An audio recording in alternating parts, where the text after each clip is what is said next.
Ms. Dion, you had a side business of making baby shoes, and I assume that those are the baby shoes. Yes, it was a full-time business. The defendants had a children's clothing website, and they became familiar with your baby shoes, and they were interested in buying your business. You entered into a contract wherein I believe that they agreed to pay you $30,000 for the business. Is that correct? That was the asking price. There was never a written contract signed. I would say goodbye to you all if there wasn't a written contract. There was a draft of a contract, the terms of which changed numerous times over the 2 years. You can't change a written contract. Was it a written contract that was signed by both parties? No, it was never signed. He refused to sign it, even though he was the one that wrote it himself and emailed it to me himself. You can't have it both ways, It's a complicated case. It's not complicated. It's very simple. You didn't have a written contract.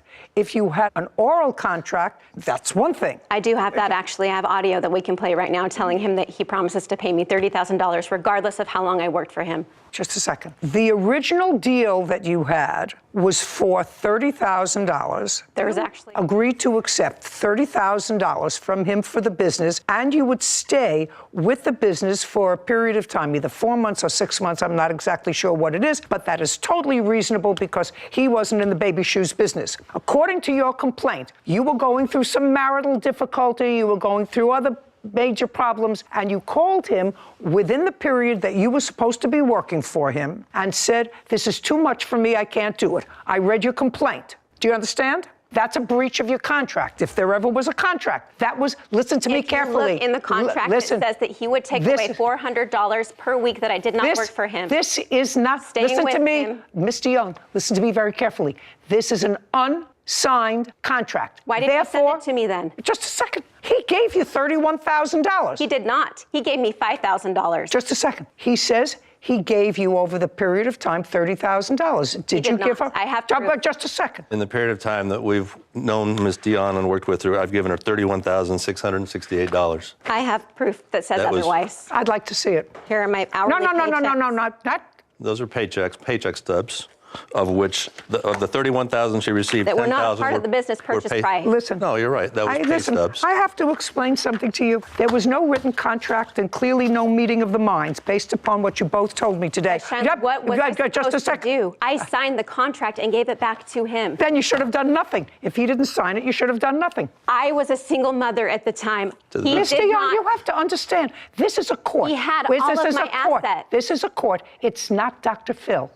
You had no written contract, and whether it was for your business or for your employment, are you saying to me you did not receive from him $31,000? I don't care if it was the business or as a worker, that you did not receive from him during a period of time $31,000. I did not. That's incorrect. I have my paychecks. I have the down payment that he made.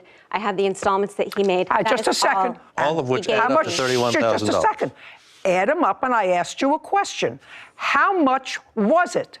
Your paychecks and the down payment he made on your business. How much was it? I want to know if it was he said it was $31,000. He paid me $16,666 for my business. My paychecks do not matter. They were not a part of the business agreement. Did you file your case in small claims? That is not a part of my business. Did you file your case in small claims court? Yes. Working hourly was not a part of the contract. Pay careful attention to me. If you filed your case in small claims court, I'm going to give you an opportunity to go back there. If you think you have a case, I do not. I do not believe that there was a meeting of the minds when there's a contract unsigned for over $10,000. That's absolutely ludicrous. As long as I'm comfortable with the fact that you got paid during a period of time $30,000 so that you worked and you got paid. The contract for the sale of the business, as far as I'm concerned, was never consummated.